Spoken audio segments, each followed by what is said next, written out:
क्या कहेंगे?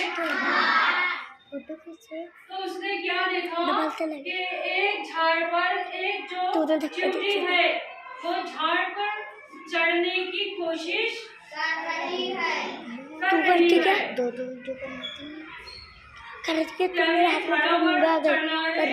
चढणारे माकडाचे पिल्लू पाहिले।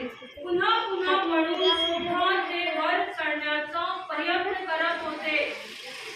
प्रयत्न यानी कोशिश, प्रयत्न यानी कोशिश। वो बार बार ऊपर चढ़ने की कोशिश कर रही थी, बार बार गिर रही थी, लेकिन अपनी कोशिश